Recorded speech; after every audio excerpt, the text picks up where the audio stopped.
ప్రభు పేరట అందరికీ వందనాలు. తమ్ముళ్ళు చూశారు కదా, ఇదే ఈరోజు మనం తెలుసుకోబోయే అంశం, నేర్చుకోబోయే అంశం. క్రీస్తు నిత్యుడా కాదా? క్రీస్తు పుట్టినవాడా, కలుగజేయబడ్డవాడా? క్రీస్తు సృష్టి ఆరంభానికి ముందు ఉన్నాడా లేడా అన్నదాన్ని మనం ఈరోజు తెలుసుకోబోతున్నాం.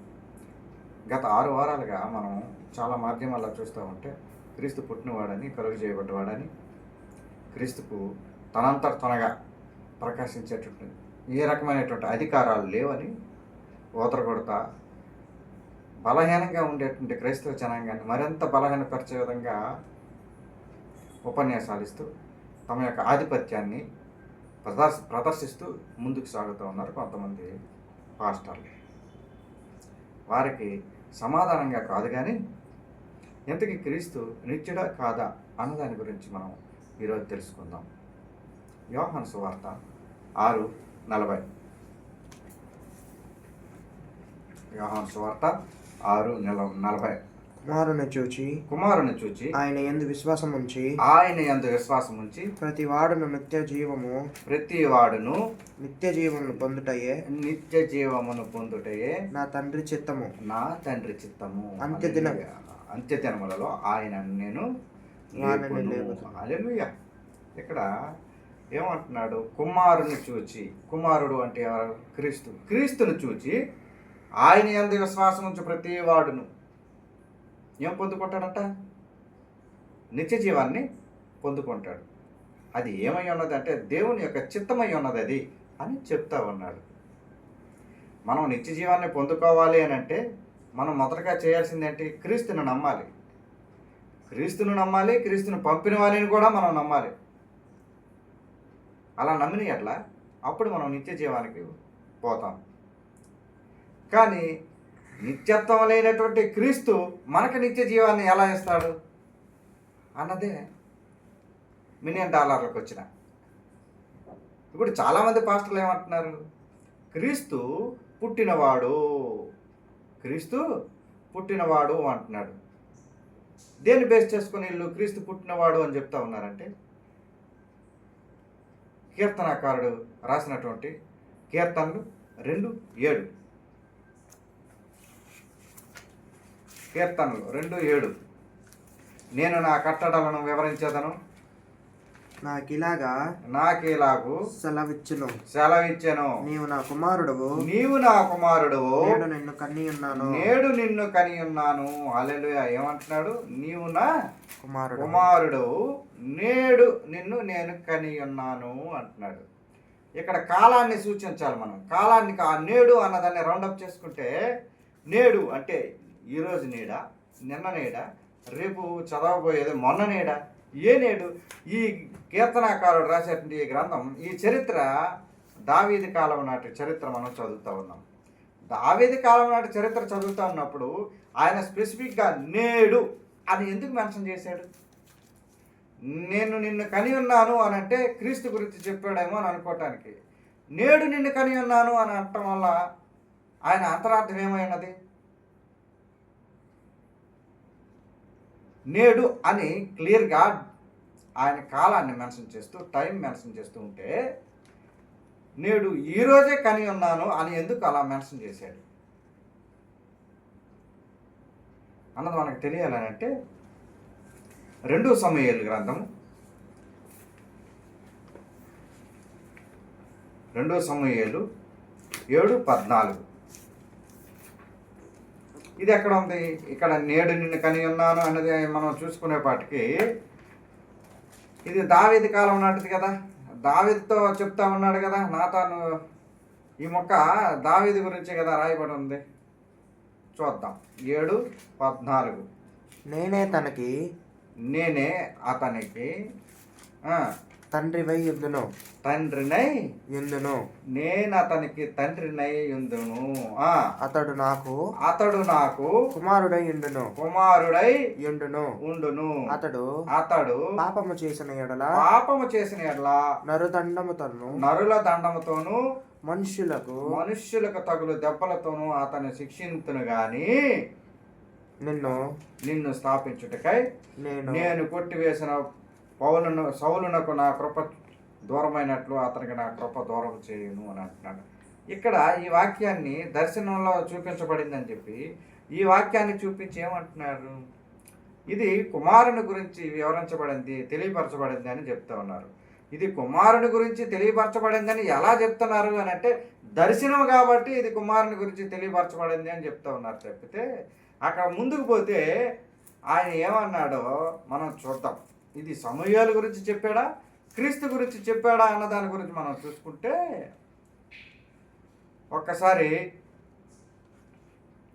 నీవు నీ పితరులతో 12 చూసుకుంటే, నీ దినములు సంపూర్ణములగినప్పుడు నీవు నీ పితరులతో కూడా నిద్రించిన తర్వాత నీ గర్భములో నుండి వచ్చిన నీ సంతతిని హెచ్చించి, ఎందులో నుంచి అట, నీ గర్భములో నుంచి, నీ కడుపులో నుంచి వచ్చేటువంటి సంతతిని అని అంటే దావీదు యొక్క సంతతిని హెచ్చిస్తాను అని అంటున్నాడు.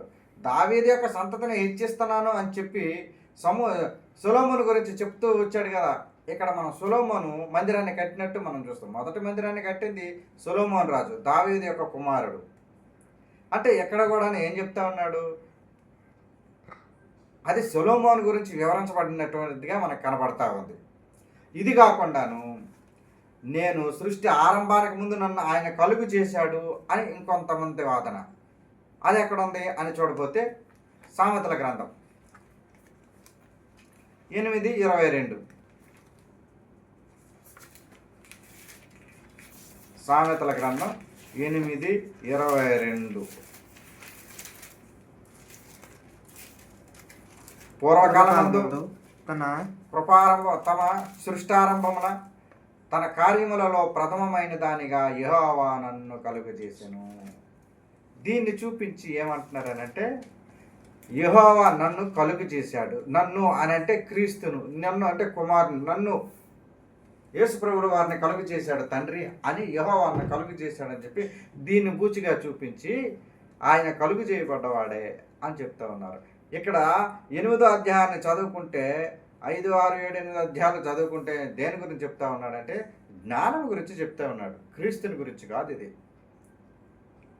ఆయన చెప్తున్నటువంటిది జ్ఞానం గురించి.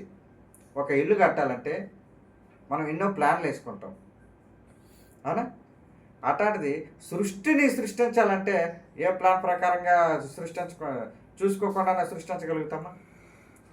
అందుకనే ముందుగా ఆయన జ్ఞానాన్ని కలుగు చేశాడు, అంతేగాని క్రీస్తుని కలుగు చేసినట్టు కాదు. ఇక్కడ ప్రియ సహోదరులారా చూడాలి, ఇక్కడ మనం ఇక్కడ జ్ఞానం గురించి తెలియపరచబడిందే తప్పితే క్రీస్తు గురించి ఎంత మాత్రము కాదు. ఇంతకీ క్రీస్తు నిత్యుడా కాదా అన్నది ఇప్పుడు మన కాన్సెప్ట్, మన అంశం. చెప్తాలి కొద్ది మంచినీళ్ళు అందుకు.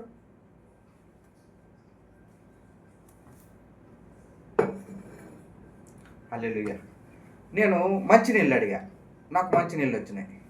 నేను ఎవరిని పంపాను? చిన్న కుమారుడు. నా చింతల్ని పంపి నాకు మంచినీళ్ళు కావాలి అని అన్నాను. అంటే నాకు నీళ్ళు వచ్చాయంటే దాని అర్థం ఏంటి? అక్కడ హౌస్లో ఎవరున్నారు, ఆ కొంపలో ఎవరున్నారు? చిన్న కుమారుడు. నా చింతల్ని ఆ కొంపలో ఉన్నట్టుగా ఆ హౌస్లో ఉన్నట్టేగా. అంటే నాకు నీళ్ళు వచ్చాయి, నేను నీళ్ళు తీసుకున్నాను అంటే దాని అర్థం నేను ఆయన్ని పంపాను అని అంటున్నాడు. అదే 6వ అధ్యాయం 33వ వచనం చూడండి. సారీ 38. యోహాను 6:38.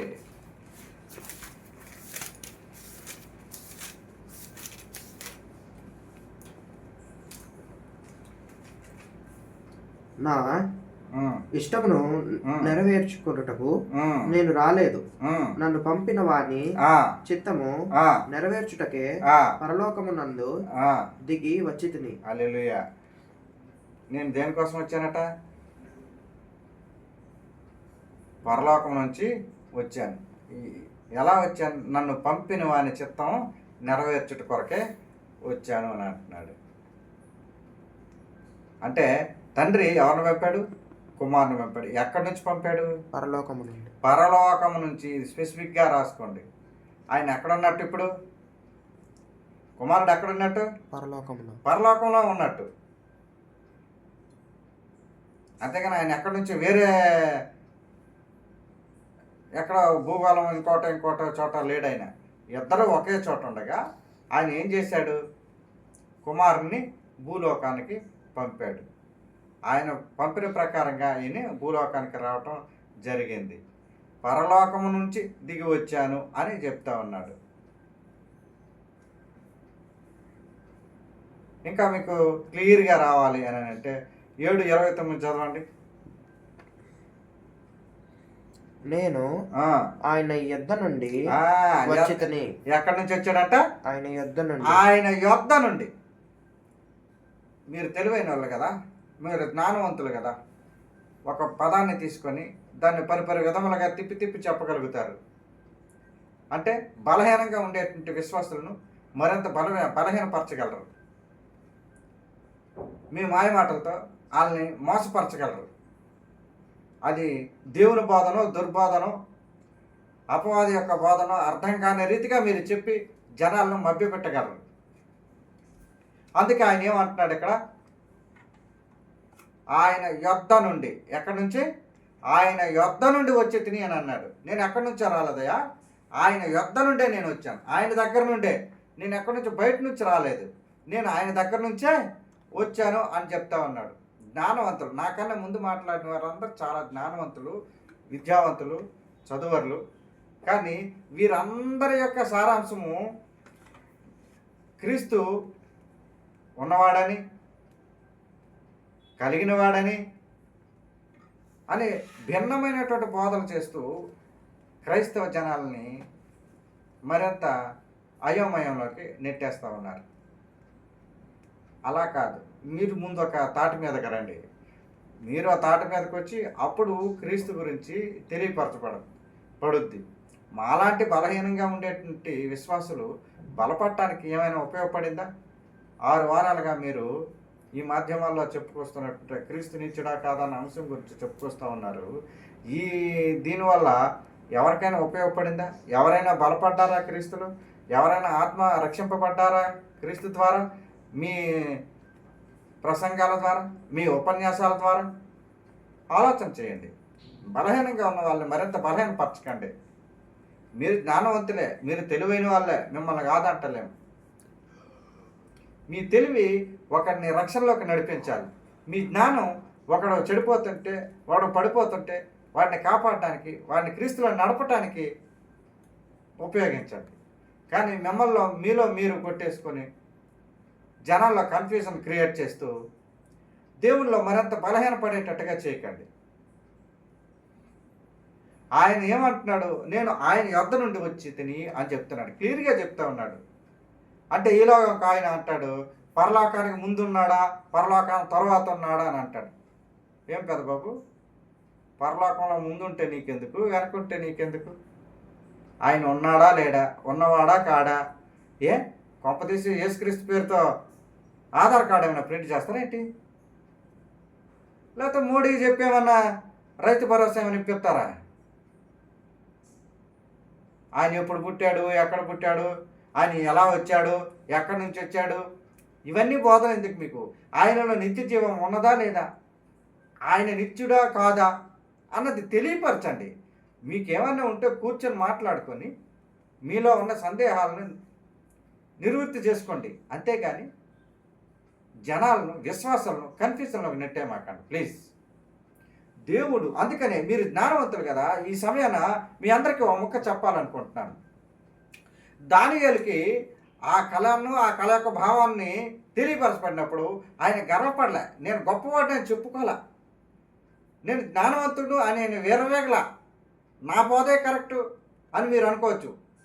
కానీ అక్కడ దానియేలు ఏమంటున్నాడు? దానియేలు గ్రంథం 2:30.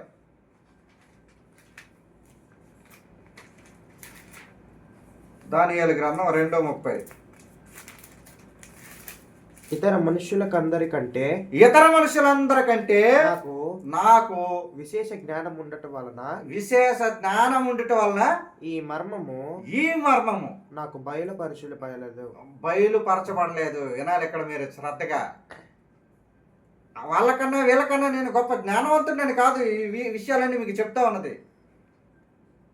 నాకన్నా తెలివైన వాళ్ళకన్నా నేను తెలివైన వాడిని, ఎంతో చదువుకున్నాడని కాదు ఈ విషయాన్ని మీకు తెలియపరుస్తుంది అని సాక్షాత్తు నెబుకద్నెజరుకి దానియేలు చెప్తున్నటువంటి మాట.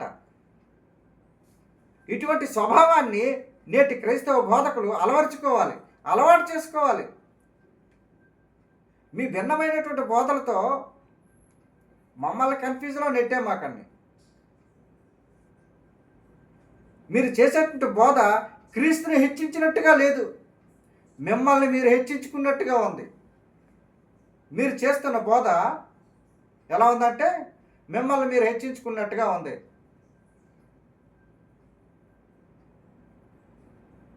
మీ బోధల పుణ్యమా అని ఒక్కొక్కడు ఒక్కొక్క తీరుగా స్పందిస్తూ ఉన్నాడు ఈ రోజున. అది కాదు మనకు కావాల్సింది. మనకి తలగా ఉన్నది క్రీస్తు. క్రీస్తుని లేపండి.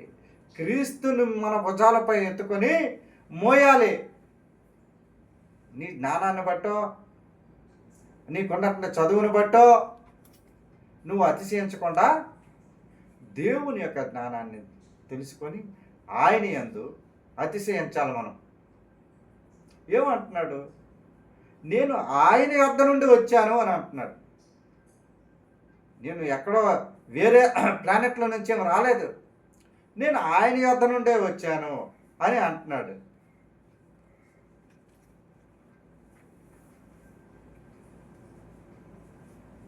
ఇంతకీ ఆయన యొద్ద నుండే వచ్చాడు, ఇంతకీ ఉన్నాడా లేడా, ఎక్కడున్నాడు, ఎప్పుడున్నాడు, ఏమిటి, ఇవన్నీ అడుగుతూ ఉన్నారు. చూసుకుందాం. 17 యోహాను 17:5 యోహాను సువార్త 17:5 లోకం పుట్టక మునిపే తండ్రి లోకము పుట్టక మునిపే నీ యొద్ద నాకు ఏ మహిమ ఉండనో ఆ మహిమతో నన్ను ఇప్పుడు నీ యొద్ద మహిమ పరచుము. హల్లెలూయా. ఏమంటున్నాడు? లోకం పుట్టక మునిపే, ఇప్పుడు కాదు. నిత్యుడా కాదా, ఉన్నాడా లేదా అని సందేహాలు ఎందుకు మీకు కలుగుతూ ఉన్నాయి కొత్తగా?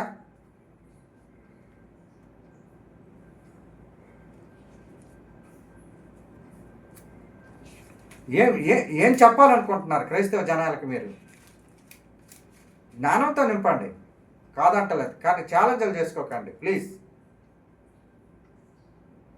దేవుని యందు భయం నేర్పండి, భక్తి నేర్పండి, దేవుని గురించి మరిన్ని కొత్త సంగతులు తెలియపరచండి. కానీ కన్ఫ్యూజన్లో నెట్టేసి మరింత బలహీనపరచకండి. అన్యుల మధ్య మరింత బలహీనపడేటట్టు, తలదించుకునేటట్టు మీరు వ్యవహరించకండి. లోకం పుట్టక మునుపు నీ యొద్ద నాకు ఏ మహిమ ఉండెనో అని సాక్షాత్ క్రీస్తే అంటున్నాడు. అంటే లోకం పుట్టక మునుపు ఈయన ఉన్నట్టా లేనట్ట? దేవునితో పాటు ఉన్నాడా లేడా? ఉన్నవాడా కాడా? ఏం ఆలోచిస్తున్నావు? ఎవరి గురించి ఆలోచిస్తున్నారు మీరు?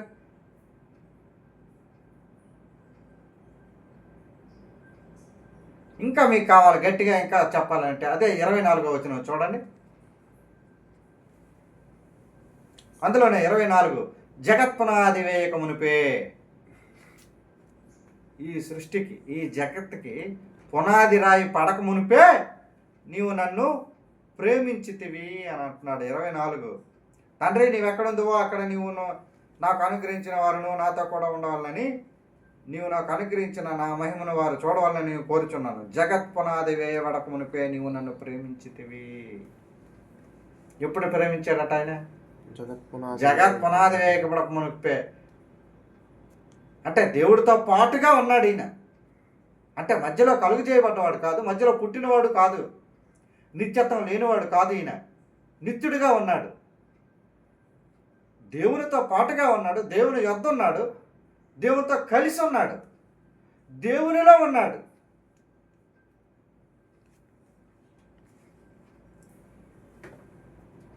ఇంకా మీకు బలంగా కావాలంటే ఇంతకీ ఈ జగత్పునాది వేయకం ఒక మునిపే అని అంటున్నారు.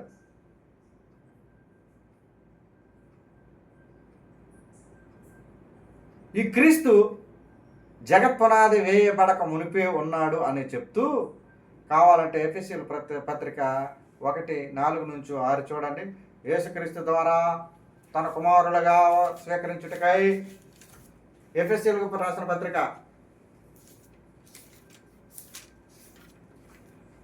ఎఫెసీయులకు రాసిన పత్రిక 1:4-6.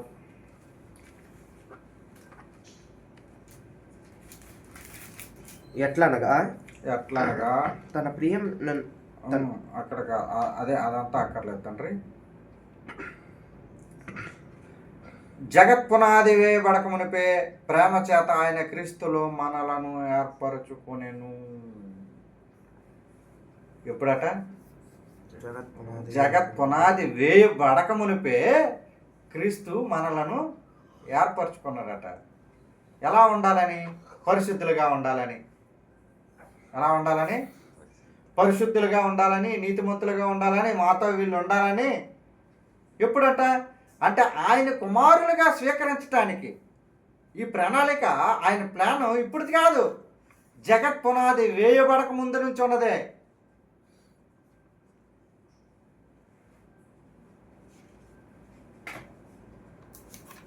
ఈ ఆలోచన, దేవునికి ఉన్న ఆలోచన ఇప్పుడుది కాదు. జగత్, ఈ భూమికి, ఈ సృష్టి ఆరంభానికి ముందే ఉన్నదే. వాక్యమే చెప్తుంది, నేనేం చెప్తాలే. నా సొంత ఆలోచనలు, నా సొంత అభిప్రాయాలు మీకు రుద్దట్లేదు. వాక్యాన్నే మీ ముందర పెడతా ఉన్నాను. యేసుక్రీస్తు ద్వారానే మనం ఆయనను చేరుకోగలం. ఆయనకు కుమారులుగా ఉండటానికి, ఆయనకు కుమారులుగా, ఆయనకు అంటే దేవునికి కుమారులుగా మనం ఉండాలి అని అంటే యేసుక్రీస్తు ద్వారానే అది సాధ్యపడుతుంది. అది ఎప్పుడట నిర్ణయించుకున్నాడు? ఇప్పుడు నిర్ణయించుకున్నది కాదు, ముందుగా నిర్ణయించుకొని జగత్ పునాది వేయబడక మునిపే.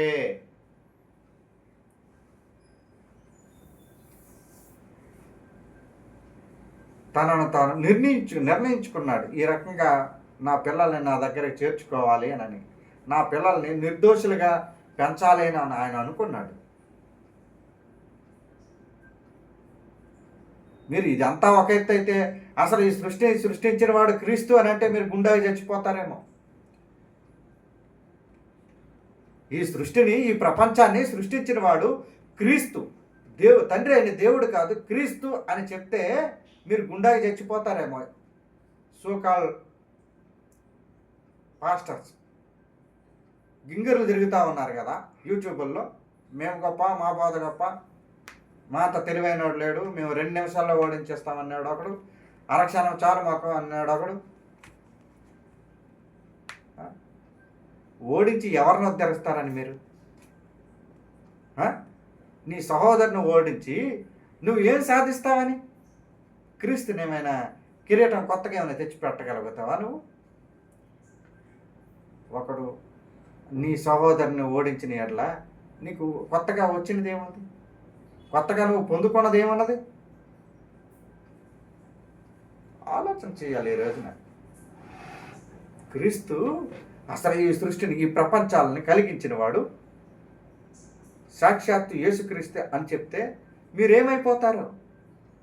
నిత్యుడు కాదు, ఆయన కలుగు చేయబడ్డవాడు, ఆయన పుట్టినవాడు, ఆయనకి నిత్యత్వం లేదు, ఇట్లాంటి మాటలన్నీ పలుకుతూ ఉన్నారు కదా. తీయండి, ఆయన సృష్టించాడో లేదో చెప్తా. హెబ్రీయులకు రాసినటువంటి పత్రిక 1:2. ఈ దినముల హెబ్రీయులకు రాసిన పత్రిక 1:2. ఈ దినముల అంతమందు కుమారుని ద్వారా మనతో మాట్లాడను. ఆయన ఆ కుమారుని సమస్తమునకు వారసునిగా నియమించెను. ఆయన ద్వారా ప్రపంచములను నిర్మించెను. హల్లెలూయా. ఎవరి ద్వారా? ఆయన ద్వారా. ఆయన అంటే ఎవరెక్కడ? తండ్రి అయిన యేసుక్రీస్తు. కుమారుడు అయినటువంటి క్రీస్తు ద్వారా ఏమి నిర్మించాడంట? ప్రపంచాలను నిర్మించాడు. అర్థమవుతుందా మీకు? ఈ భూలోకాలని, ఈ సృష్టిని, దాన్ని అంతటిని నిర్మించిన వాడు, తయారు చేసిన వాడు ఇప్పుడు చెప్పండి ఎవరు? క్రీస్తా? తండ్రి అయినటువంటి యెహోవానా? కుమారుడైనటువంటి క్రీస్తే కదా. కుమారుడైన ఆయన ద్వారా అన్నాడా? నా ద్వారా అన్నాడా? ఆయన ద్వారా. ఎవరు ఆయన? క్రీస్తు. క్రీస్తు ద్వారా ఏం నిర్మించాడు? ప్రపంచాలను నిర్మించాడు. ఈ భూమి ఎక్కడ వేలాడాలి, ఆకాశం ఎక్కడ వేలాడాలి అని మనిషిని తయారు చేసేటప్పుడు వీడి కన్ను ఎక్కడ ఉండాలి, వీడి ముక్కు ఎక్కడ ఉండాలి, వీడి కాళ్ళు ఎలా ఉండాలి, వీడికి మగాడైతే ఆడికి జుత్తు ఎంత ఉండాలి, ఎలా ఉండాలి, చెవులు ఎక్కడ ఉండాలి, దానికి వినికిడి ఎలా వస్తుంది, ఇవన్నీ ఒక ప్లాన్ ఆఫ్ యాక్షన్తో ఆయన ముందుకు పోయాడు. వీటన్నిటిని సృష్టించింది ఎవరు? తయారు చేసింది ఎవడు? దేవుడైనటువంటి క్రీస్తే, కుమారుడైనటువంటి క్రీస్తే ఈ ప్రపంచాలని నిర్మించాడు. ఆయన ఏమన్నాడు? ఆయన ద్వారా అన్నాడే కానీ నా ద్వారా ప్రపంచాలను నిర్మించాను అని అనలేదు. ఇప్పుడు చెప్పండి, ఆయన నిత్యుడా కాదా? అంటే సృష్టికి ముందు ఉన్నవాడా కాదా? కొత్తగా ఏమైనా కలిగాడా? మరి ఇంకెందుకు దావీదు గ్రంథంలో 2:7 చూపించి ప్రజల్ని, విశ్వాసుల్ని కన్ఫ్యూషన్లో నెట్టేస్తారు. అదే సామెతలు 8:22 చూపించి, అలాగే 2 సమూయేలు గ్రంథం 7:14 చూపించి ఎందుకు ప్రజలను ఇంకా మభ్యపెడతారు? ప్రజలను మరింత బలహీనంగా చేస్తున్నారు తప్పితే విశ్వాసాన్ని బలపరిచేటట్టు లేవు మీ బోధలు. ఇప్పటికైనా సార్ కూర్చొని మాట్లాడుకోండి. క్రైస్తవులకి కాంగ్రెస్ పార్టీకి దగ్గర సంబంధం ఉంది, తెలుసా మీకు? కాంగ్రెస్ పార్టీలో కూడా అంతే, కుమ్ములాట్లు ఉంటాయి, గ్రూపు తగాదాలు ఉంటాయి. ఇక్కడ కూడా అంతే, మా పాస్టర్ గొప్ప అంటే మా పాస్టర్ గొప్ప, ఫ్యాన్ ఫాలోయింగ్ ఉంటుంది కాంగ్రెస్ పార్టీలో. అలాగే క్రైస్తవుల్లో కూడాను మా పాస్టర్ గొప్పవాడంటే మా పాస్టర్ గొప్పవాడు, మా పాస్టర్ తెలివైనాడంటే మా పాస్టర్ తెలివైనాడు, మా పాస్టర్ భలే స్పీచ్ ఇస్తాడు, మా పాస్టర్ భలే స్పీచ్ ఇస్తాడు. మీకు ఫ్యాన్స్ ఉంటే ఉండొచ్చు కాక, కానీ దీని అంతటిని పైన ఉన్నవాడు అధిష్టానం ఒకటి ఉంది కదా, అది ఎప్పుడు అబ్జర్వ్ చేస్తూ ఉంటుంది, అది గమనిస్తూ ఉంటుంది. ఎవరిని సీఎం చేయాలి, ఎవరిని ఎక్కడ పెట్టాలి, ఎలా చేయాలి అని అన్నది దానికి తెలుసు. అధిష్టానం ఎవరిని ఏ స్థానంలో నిలబెట్టాలన్నది. అలాగే మన అధిష్టానం అయినటువంటి యేసుక్రీస్తు చూస్తూనే ఉన్నాడు, ఎవరిని ఏ స్థితిలో ఉంచాలి, ఎక్కడ నిలబెట్టాలి, ఎక్కడ కూర్చోబెట్టాలి, ఎవరిని ఎంతవరకు నడిపించాలి, ఎంతవరకు పరిగెత్తించాలి, ఎంతవరకు ఎదగనియాలి అని.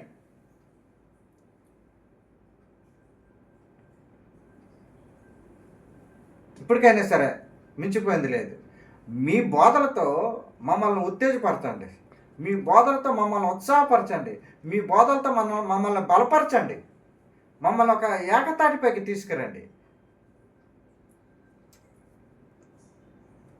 మమ్మల్ని మరింత బలంగా క్రీస్తులో బలంగా ఉండటానికి ఉపయోగపడేలా చూడండి. అంతేకాని మేము బలహీనపడిపోయి మేము మరింత బలహీనంగా ఉండి అటు ఇటు తిరిగే వాళ్ళగా తయారు చేయకండి మీ బోధలతో. దయచేసి మీకేమన్నా ఉంటే కూర్చొని మాట్లాడుకోండి, మీకు బైబిల్లో ఏమైనా సందేహాలు ఉంటే కూర్చొని మాట్లాడుకోండి, చర్చించుకోండి, రచ్చ చేసుకోకండి ప్లీజ్. ఏదైనా విషయంలో పొరపచ్చాలు వస్తే కూర్చొని చర్చించుకోండి, అది లైవ్ పెట్టండి, మా బోటోళ్ళు వింటాం, నేర్చుకుంటాం, తెలుసుకుంటాం. అంతేగాని మీరు లైవ్లోకి వచ్చేసి వాడెలగా వీడెలగా ఆడుతోపు ఈడుతోపు ఇట్లాంటి మాటలే వద్దు మనకి. ఒక కన్క్లూజన్కి వద్దాం. ఇంతకీ భూమి ఆకాశంలో సృష్టించాడు అని నువ్వు చెప్తా ఉన్నావు కదా, నిర్మించాడు అని, నిజంగా ఆయనే నిర్మించాడా లేదా అన్నది కావాలంటే ఆదికాండం 1:26 చదవండి.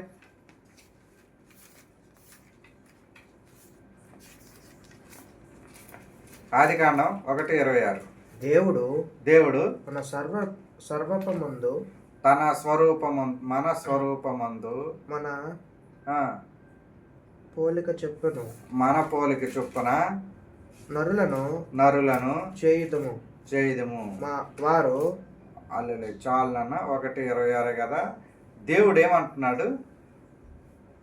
మన స్వరూపమందు బహుళత్వాన్ని చెప్తా ఉన్నాడు. మన స్వరూపమందు మన పోలిక చొప్పున నరులను చేయుదము అని ఇక్కడ ఎవరు మాట్లాడుతున్నాడు? తండ్రి అయిన దేవుడా, కుమారుడైన దేవుడా? తండ్రి అయిన దేవుడు మాట్లాడుంటే అలా చేయడు, అలా స్పందించడు. ఎలా ఆయన ఉంటాడు? దేవుడు మన స్వరూపమందు మన పోలిక చొప్పున నరులను చెయ్యి అనేవాడు. దేవుడు ఆ మాట పలికుండుంటే, తండ్రి అయినటువంటి దేవుడు ఆ మాటను పలికుండుంటే, మన స్వరూపం మన పోలిక చొప్పున మన స్వరూపం చొప్పున నరులను చెయ్యి అని కుమారునికి చెప్పేవాడేమో. అక్కడ చెప్తూ ఉన్నది ఎవరు? క్రీస్తు మాట్లాడుతూ ఉన్నాడు. కుమారుడైనటువంటి క్రీస్తే ఏమంటున్నాడు? మన స్వరూపమందు మన పోలిక చొప్పున నరులను చేయదము. అర్థమవుతుందా వాక్యం? ఇక్కడ తండ్రి చెప్పుంటే అనుగ్రహించబడింది కదా, ఆయనకి అన్నీ అనుగ్రహించబడ్డాయి కదా, అన్నీ ఇవ్వబడ్డాయి కదా అని చదువుకుంటూ వస్తున్నారు కదా యోహాను గ్రంథం అంతాను. అదే ఇక్కడ అనుగ్రహించినట్టే ఉండుంటే దేవుడైనటువంటి తండ్రి అయినటువంటి దేవుడు ఆ రకంగా చెయ్యి, మన పోలికలో చెయ్యి, మన స్వరూపంలో చెయ్యి అని చెప్పాలి. కానీ ఇక్కడ దేవుడు ఏమంటున్నాడు? చేసుకుందాము అంటున్నాడు. అంటే ఇక్కడ ఎవరు మాట్లాడుతూ ఉన్నారు? తండ్రి అయిన దేవుడా, కుమారుడైన దేవుడు క్రీస్తు దేవుడా?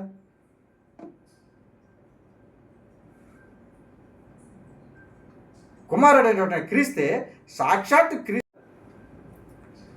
మన స్వరూపమందు మన పోలిక చొప్పున నరులను చేయదము అని అంటున్నాడు. ఇంతకన్నా సాక్ష్యం ఏం కావాలి మీకు ఆయన నిత్యుడు అని అనవటానికి? ఆయన నిత్యుడు, ఉన్నవాడు, భూమి ఆకాశాలను సృజించిన వాడు అని ఇంతకన్నా మీకు ఏం రెఫరెన్స్ కావాలి? ఇంతకన్నా మీకు వాక్యాధారం ఇంకేం కావాలి?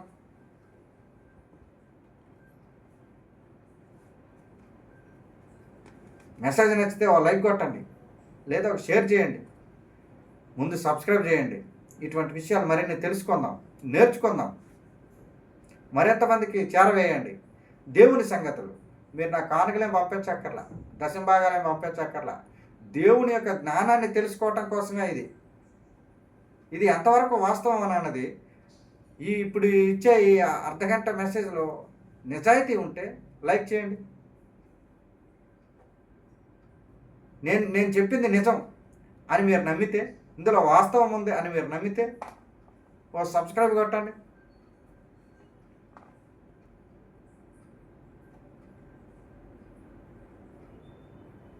దేవుడు కుమారుడైనటువంటి క్రీస్తు నిత్యుడు, ఆయన ఉన్నవాడు.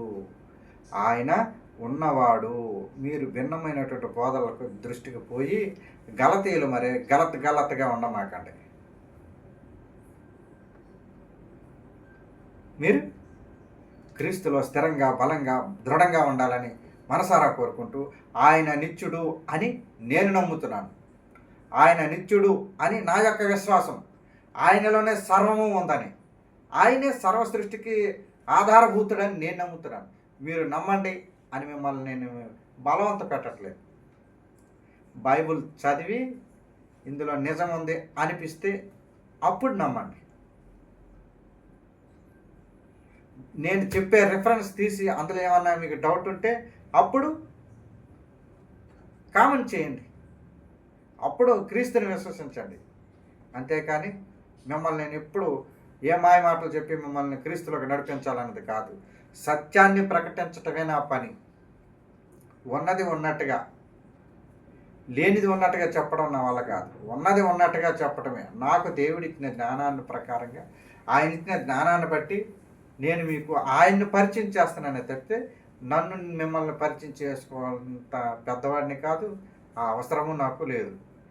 దేవుణ్ణి తెలుసుకోండి, దేవునిలో జీవించండి, దేవునితో పాటు ఉండండి. ఆయన తండ్రితో పాటు ఉన్నాడు కదా, మీరు కూడా అలానే ఆయనతో పాటు ఉండండి. నెక్స్ట్ వీడియో దేవుడు ఒక్కడే అన్నదాని గురించి చర్చించుకుందాం. దేవుడు ఒక్కడే. ఈ కన్ఫ్యూజన్ కూడా ఉంది కదా, త్రిత్వం అని, త్రియేక దేవుడు అని, ముగ్గురు దేవుళ్ళని నానా రభస జరుగుతూ ఉంది. కానీ దేవుడు ఒక్కడే అన్నదానికి నేను నెక్స్ట్ వీడియో మాట్లాడతాను. దయచేసి దేవునిలో బలంగా ఉండండి, దేవునితో పాటు ఉండండి. ఈ చిన్న వాక్యం దేవుడు దీవించును గాక. ఆమేన్.